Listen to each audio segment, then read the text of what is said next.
जय माता दी दोस्तों। जब माँ वैष्णो देवी बुलाती है तब हर भक्त के दिल में एक ही इच्छा होती है, माँ के दरबार तक सही तरीके से पहुँचना। लेकिन आज भी ज़्यादातर भक्त एक ही सवाल में सबसे ज़्यादा कंफ्यूज रहते हैं कि नया रास्ता लें या पुराना रास्ता।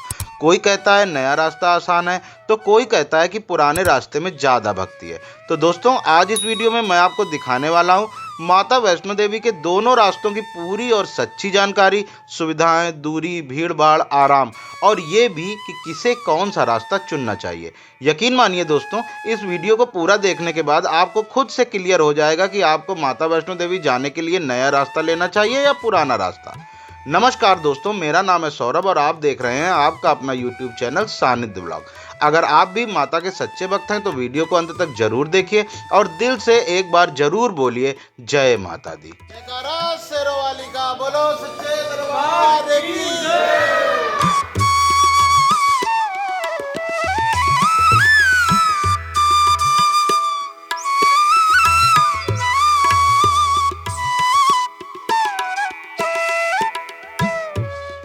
दोस्तों, माता वैष्णो देवी की यात्रा शुरू करने से पहले हर भक्त को सबसे पहले कटरा पहुंचकर RFID कार्ड बनवाना होता है। यह RFID कार्ड आपकी पूरी यात्रा का रजिस्ट्रेशन होता है और इसी के आधार पर आपको आगे यात्रा करने की अनुमति मिलती है। यह कार्ड आपकी यात्रा की शुरुआत से लेकर माता रानी के दर्शन तक हर जगह आपके साथ रहता है, इसीलिए इसे संभाल कर रखना बहुत जरूरी होता है। RFID कार्ड बनवाने के लिए कटरा में कई जगहों पर ऑफिशियल काउंटर बनाए गए हैं ताकि श्रद्धालुओं को किसी तरीके की परेशानी ना हो। आप कटरा बस स्टैंड के पास, कटरा रेलवे स्टेशन पर, निहारिका कॉम्प्लेक्स में और नए रास्ते यानी ताराकोट मार्ग के एंट्री पॉइंट पर बने काउंटर से आसानी से अपना RFID कार्ड बनवा सकते हैं। आप अपनी सुविधा के अनुसार किसी भी काउंटर से यह कार्ड बनवा सकते हैं। दोस्तों, RFID कार्ड सिर्फ एक कार्ड नहीं बल्कि आपकी पूरी यात्रा की पहचान होता है। इसी कार्ड के जरिए आपकी एंट्री चेक की जाती है, सुरक्षा व्यवस्था को भी मैनेज किया जाता है और पूरी यात्रा को व्यवस्थित रखा जाता है। इसीलिए RFID कार्ड बनवाने के बाद इसे पूरे सफर के दौरान अपने गले में या सुरक्षित जगह पर अपने पास जरूर रखें। RFID कार्ड बनवाने के बाद ही आप यह तय कर सकते हैं कि आपको माता वैष्णो देवी जाने के लिए नया रास्ता लेना है या पुराना रास्ता। तो सारी जरूरी प्रक्रिया पूरी करने के बाद अब अगला और सबसे बड़ा सवाल यही आता है कि आखिर आपके लिए कौन सा रास्ता बेहतर होगा, जिसकी जानकारी मैं आगे आपको इस वीडियो में विस्तार से बताने वाला हूँ।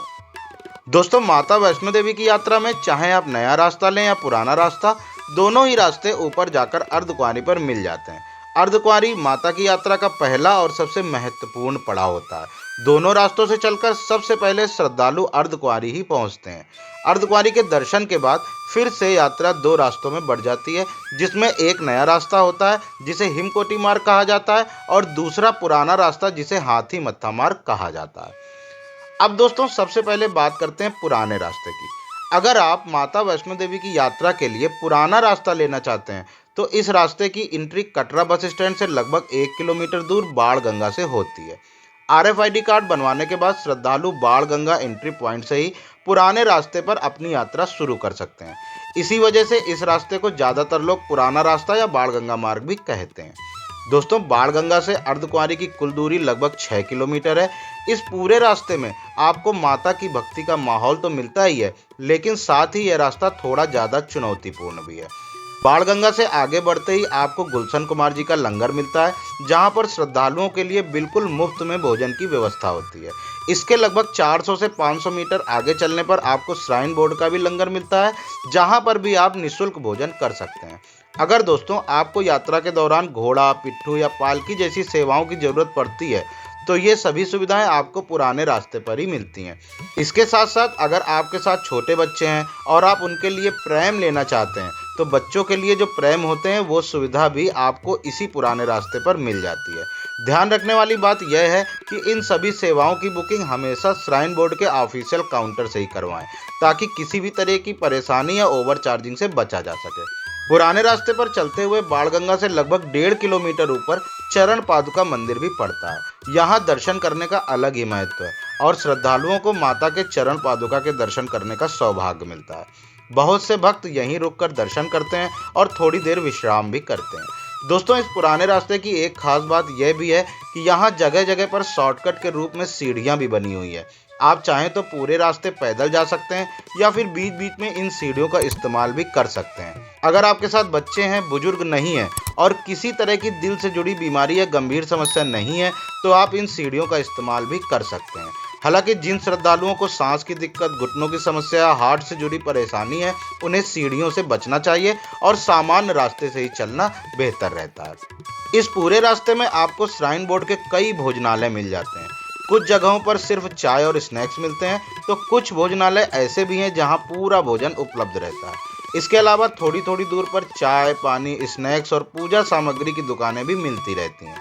बाणगंगा के आसपास फोटो खिंचवाने की दुकानें भी होती हैं जहां पर श्रद्धालु अपनी यात्रा की यादें कैद करवा सकते हैं। दोस्तों, क्योंकि इस रास्ते पर घोड़े और खच्चर चलते हैं, इसीलिए कई जगहों पर गंदगी भी देखने को मिलती है और भीड़ भाड़ भी काफ़ी ज़्यादा रहती है। यह रास्ता चढ़ाई वाला है और ज़्यादा चढ़ाई होने की वजह से यहाँ थकान भी बहुत ज़्यादा महसूस होती है। साथ ही भीड़ अधिक होने के कारण कई बार चलने में भी परेशानी होती है, इसीलिए इस रास्ते पर चलते समय थोड़ा धैर्य और सावधानी रखना बहुत जरूरी होता है। दोस्तों, आप बात करते हैं नए रास्ते की, जिसे श्राइन बोर्ड ने श्रद्धालुओं की सुविधा के लिए बनाया है। इस रास्ते को ताराकोट मार्ग कहा जाता है। यह रास्ता अपेक्षाकृत नया है और उन भक्तों के लिए बनाया गया है जो शांत, साफ और आरामदायक यात्रा करना चाहते हैं। नए रास्ते का entry point Katra bus stand से लगभग 2 से 2.5 किलोमीटर की दूरी पर स्थित है। यहाँ तक पहुँचने के लिए आपको कटरा बस स्टैंड से या कहीं से भी आसानी से ऑटो मिल जाते हैं। इस नए रास्ते की सबसे बड़ी खासियत यह है कि इसके एंट्री पॉइंट पर ही आपको RFID कार्ड का काउंटर भी मिल जाता है और यहाँ भीड़ भी काफ़ी कम रहती है। अगर आप इस रास्ते से यात्रा शुरू करते हैं तो आपको अलग से कटरा जाकर RFID कार्ड बनवाने की ज़रूरत नहीं होती। आप सीधे यहीं पर पहुंचकर अपना RFID कार्ड बनवा सकते हैं और यात्रा शुरू कर सकते हैं। यह सुविधा खास तौर पर उन श्रद्धालुओं के लिए बहुत फायदेमंद है जो भीड़ से बचना चाहते हैं। दोस्तों, यह रास्ता पूरी तरह से शांत और सुव्यवस्थित रहता है। इस रूट पर श्राइन बोर्ड ने घोड़ा, पिट्ठू और पालकी की सेवाओं पर रोक लगा रखी है, यानी इस रास्ते पर ये सुविधाएं उपलब्ध नहीं है। इसी वजह से यह रास्ता बहुत ही साफ सुथरा रहता है और यहाँ गंदगी ना के बराबर होती है। चूँकि कम श्रद्धालु इस रास्ते को चुनते हैं, इसीलिए पूरे रास्ते में आपको शांति का अनुभव भी होता है। अगर आपके साथ छोटे बच्चे हैं और आप उनके लिए प्रेम लेना चाहते हैं तो यह सुविधा इस रास्ते पर उपलब्ध है। लेकिन यहाँ एक बात ध्यान देने वाली है कि प्रेम लेने के लिए आपको सिक्योरिटी जमा करनी पड़ती है और प्रेम आपको खुद ही चलाकर ले जानी होती है। कई भक्तों के लिए यह थोड़ा असुविधाजनक हो सकता है क्योंकि भवन पर पहुंचने के बाद प्रेम को संभालना या वापस जमा करना थोड़ा मुश्किल हो जाता है। नए रास्ते में शुरुआत से ही आपको जगह जगह पर माता रानी के सुंदर भजन सुनने को मिलते हैं जो पूरे माहौल को बहुत ही भक्तिमय बना देते हैं। जैसे ही आप इस रास्ते पर आगे बढ़ते हैं, लगभग 800 से 900 मीटर के बाद आपको 2-4 छोटी दुकानें मिल जाती हैं जहां पर चाय, स्नैक्स, मैगी जैसी चीज़ें उपलब्ध रहती हैं। इसके अलावा लगभग 2 से 2.5 किलोमीटर ऊपर जाने पर आपको श्राइन बोर्ड का लंगर भी मिल जाता है। यह लंगर काफ़ी बड़े एरिया में बना हुआ है और बहुत ही सुंदर तरीके से व्यवस्थित किया गया है। यहाँ 24 घंटे निःशुल्क भोजन की सुविधा भी उपलब्ध रहती है और सुबह के समय चाय भी मुफ्त में दी जाती है। दोस्तों, इस नए रास्ते से अर्धकुंवारी तक की कुल दूरी लगभग 7 किलोमीटर है। भले ही दूरी थोड़ी ज़्यादा है, लेकिन इस रास्ते में चढ़ाई ना के बराबर है। रास्ता पूरी तरीके से स्मूथ है और यहाँ कहीं भी शॉर्टकट के लिए सीढ़ियाँ नहीं हैं। सिर्फ एक जगह पर सीढ़ियों की व्यवस्था की गई है जहाँ पर एक बहुत ही सुंदर व्यू पॉइंट बना हुआ है और यहाँ से आपको बेहद शानदार नज़ारे देखने को मिलते हैं। इस रास्ते की एक और बड़ी खासियत यह है कि यहाँ थकान बहुत कम महसूस होती है। पूरे रास्ते में बैठने के लिए बहुत अच्छी व्यवस्था की गई है। जगह जगह पर साफ सुथरे शौचालय बने हुए हैं और सफाई का खास ध्यान रखा गया है। हालांकि इस रास्ते पर आपको पुराने रास्ते की तरह ज़्यादा दुकानें नहीं मिलती, लेकिन बीच बीच में कुछ फूड स्टॉल्स जरूर मिल जाते हैं जहाँ पर sandwich, pizza, coffee, cold coffee जैसी चीज़ें उपलब्ध होती हैं। तो कुल मिलाकर दोस्तों, नया रास्ता यानी ताराकोट मार्ग उन श्रद्धालुओं के लिए ज़्यादा बेहतर है जो भीड़ भाड़ से दूर, शांति के साथ, साफ सुथरे माहौल में और आराम से माता वैष्णो देवी की यात्रा करना चाहते हैं। दोस्तों, अब सबसे जरूरी सवाल यही आता है कि आखिर माता वैष्णो देवी जाने के लिए कौन सा रास्ता बेहतर है, नया या पुराना? तो इसका सीधा जवाब नहीं है, क्योंकि यह पूरी तरह इस बात पर निर्भर करता है कि आप किस तरह से यात्रा करना चाहते हैं और आपके साथ कौन कौन लोग हैं। अगर आप पूरी यात्रा पैदल करना चाहते हैं, आराम से चलना चाहते हैं, भीड़ से बचना चाहते हैं और साफ सुथरे शांत माहौल में माता के दर्शन के लिए जाना चाहते हैं, तो आपके लिए नया रास्ता यानी ताराकोट मार्ग ज़्यादा बेहतर विकल्प है। इस रास्ते में चढ़ाई बहुत कम है, बैठने की अच्छी व्यवस्था है, रास्ता स्मूथ है और सफाई भी बहुत अच्छी रहती है। यही वजह है कि पैदल जाने वाले श्रद्धालुओं के लिए नया रास्ता ज़्यादा आरामदायक माना जाता है। लेकिन अगर आपके साथ बुजुर्ग हैं, छोटे बच्चे हैं या आप पैदल ज़्यादा नहीं चल सकते और आपको घोड़ा, पिट्ठू, पालकी या बच्चों के लिए प्रैम जैसी सुविधाओं की ज़रूरत है, तो आपके लिए पुराना रास्ता सबसे सही विकल्प रहेगा, क्योंकि ये सभी सुविधाएं सिर्फ पुराने रास्ते पर ही आपके लिए उपलब्ध रहती हैं। नए रास्ते पर घोड़ा, पिट्ठू और पालकी की अनुमति नहीं है और प्रैम भी खुद चलाकर ले जाना पड़ता है, जो कई श्रद्धालुओं के लिए काफ़ी ज़्यादा असुविधाजनक हो जाता है। दोस्तों, अगर आप त्यौहार के समय जैसे नवरात्रि, छुट्टियों या ज़्यादा भीड़ वाले दिनों में माता वैष्णो देवी जा रहे हैं, तो ऐसे समय में नया रास्ता लेना ज़्यादा समझदारी का फैसला होता है, क्योंकि त्योहारों में पुराने रास्ते पर बहुत ज़्यादा भीड़ हो जाती है, चलने में परेशानी होती है और ज़्यादा चढ़ाई होने की वजह से थकान भी जल्दी महसूस होती है। वहीं नया रास्ता इन दिनों में भी अपेक्षाकृत कम भीड़ वाला और ज़्यादा व्यवस्थित रहता है। अगर आप भक्ति वाला माहौल, जयकारे, चहल पहल और धार्मिक ऊर्जा को ज़्यादा महसूस करना चाहते हैं, तो पुराने रास्ते का अनुभव अलग ही है।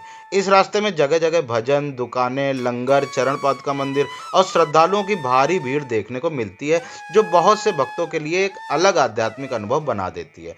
लेकिन इसके साथ साथ यह भी सच है कि इसी वजह से इस रास्ते में भीड़ ज़्यादा रहती है, गंदगी होती है और चलना थोड़ा मुश्किल हो जाता है। वहीं दूसरी तरफ नया रास्ता उन श्रद्धालुओं के लिए ज़्यादा बेहतर है जो शांति, अनुशासन, सफाई और आराम को प्राथमिकता देते हैं। इस रास्ते पर आपको साफ रास्ते, बैठने की अच्छी व्यवस्था, शौचालय, सुंदर व्यू पॉइंट और व्यवस्थित माहौल मिलता है। हालांकि यहाँ दुकानें कम हैं और भक्ति वाली चहल पहल पुराने रास्ते जितनी नहीं मिलती, लेकिन आराम के मामले में यह रास्ता काफ़ी आगे है। अब दोस्तों, अगर आप चाहते हैं कि आपकी यात्रा आरामदायक भी रहे और धार्मिक अनुभव भी पूरा मिले, तो इसका सबसे अच्छा तरीका यह है कि आप ऊपर चढ़ने के लिए नया रास्ता और नीचे उतरने के लिए पुराना रास्ता चुनें। जब आप नए रास्ते से ऊपर जाते हैं तो वहाँ चढ़ाई बहुत कम होती है, रास्ता स्मूथ होता है और बैठने की व्यवस्था अच्छी होने की वजह से आप आराम से अर्धकुंवारी और आगे भवन तक पहुँच जाते हैं। और जब आप वापसी में पुराने रास्ते से नीचे आते हैं तो आपको चरण पादुका मंदिर के दर्शन करने का भी सौभाग्य मिल जाता है। इसके साथ ही पुराने रास्ते की दूरी थोड़ी कम होती है और क्योंकि यह रास्ता चढ़ाई वाला होता है, इसलिए नीचे उतरते समय ज़्यादा परेशानी महसूस नहीं होती। उतराई में चलना आसान रहता है और आप बिना ज़्यादा थकान के आराम से कटरा तक वापस पहुंच जाते हैं। इस तरह दोस्तों, नया रास्ता ऊपर जाने के लिए और पुराना रास्ता नीचे आने के लिए चुनना दोनों का एक सही संतुलन बना देता है। ऊपर जाते समय आराम से और नीचे आते समय सुविधा के साथ धार्मिक दर्शन भी। कुल मिलाकर अगर आसान शब्दों में कहा जाए तो पैदल, शांत और आरामदायक यात्रा के लिए नया रास्ता लेना बेहतर है और सुविधाओं, घोड़ा, पिट्ठू, पालकी और भक्ति माहौल के लिए पुराना रास्ता बेहतर विकल्प है। अब फैसला आपको करना है कि आपकी माता रानी की यात्रा किस तरीके की होनी चाहिए। अब दोस्तों, यहाँ पर मैं आपको एक पॉइंट और बता देना चाहता हूँ कि अर्धकुंवारी पहुँचने के बाद आपको कौन सा रास्ता लेना चाहिए। दोस्तों, अर्धकुंवारी पहुंचने के बाद भी दो रास्ते हो जाते हैं। एक होता है हिमकोटी मार्ग, जिसे नया रास्ता कहते हैं, दूसरा है हाथी मत्था मार्ग, जिसे पुराना रास्ता कहते हैं। दोनों रास्तों से माता के भवन तक की दूरी लगभग 5.5 किलोमीटर ही है, लेकिन अंतर यह है कि हाथी मत्था मार्ग में चढ़ाई बहुत ज़्यादा है और इसमें थकान बहुत ज़्यादा हो जाती है। लेकिन इसके विपरीत जो हिमकोटी मार्ग है, जिसे नया रास्ता कहते हैं, वहाँ पे चढ़ाई ना के बराबर है और बहुत ही शांत माहौल रहता है। इसलिए आपको अर्धकुंवारी पहुंचने के बाद ऊपर जाने के लिए नया रास्ता ही लेना चाहिए, जिसे हिमकोटी मार्ग कहते हैं। दोस्तों, उम्मीद करता हूं कि इस वीडियो को देखने के बाद अब आपके मन में यह कन्फ्यूजन बिल्कुल खत्म हो गया होगा कि माता वैष्णो देवी जाने के लिए नया रास्ता बेहतर है या पुराना रास्ता।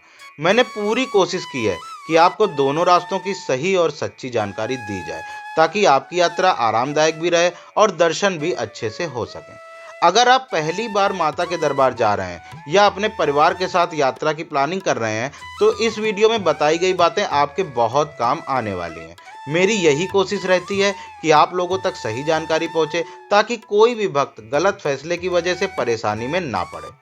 अब दोस्तों, आपसे एक छोटी सी रिक्वेस्ट है कि नीचे कमेंट में ज़रूर लिखिए कि आप ये वीडियो किस शहर या किस जगह से देख रहे हैं और कब माता रानी के दर्शन करने जाने की प्लानिंग कर रहे हैं। आपके कमेंट पढ़कर मुझे बहुत खुशी मिलेगी। अगर आपके मन में यात्रा से जुड़ा कोई भी सवाल है, चाहे रास्तों को लेकर हो, आरएफआईडी कार्ड को लेकर हो, रुकने की जगह, मौसम या दर्शन टाइम को लेकर हो, तो आप कमेंट में ज़रूर पूछिए। अगर थोड़ी सी भी मुझसे मदद हो सकी तो मैं आपको पूरी जानकारी देने की कोशिश ज़रूर करूँगा। अगर आपको यह वीडियो अच्छा लगा हो और जानकारी काम की लगी हो तो वीडियो को लाइक ज़रूर कर दीजिए, अपने दोस्तों और परिवार वालों के साथ शेयर कर दीजिए ताकि वो भी सही रास्ता चुन सकें और उनकी यात्रा भी आसान हो सके। और अगर आप ऐसे ही यात्रा से जुड़े वीडियो, दर्शन ब्लॉग और सही जानकारी चाहते हैं तो चैनल को सब्सक्राइब जरूर कर दीजिए और बेल आइकन को दबा दीजिए ताकि आगे आने वाले वीडियो सबसे पहले आप तक पहुंचे। अंत में माता रानी से यही प्रार्थना है कि माता आप सभी भक्तों की मनोकामनाएं पूरी करे, आप सभी पर अपनी कृपा बनाए रखे और आप सभी को माता के दरबार तक सुरक्षित पहुंचाए। जय माता दी।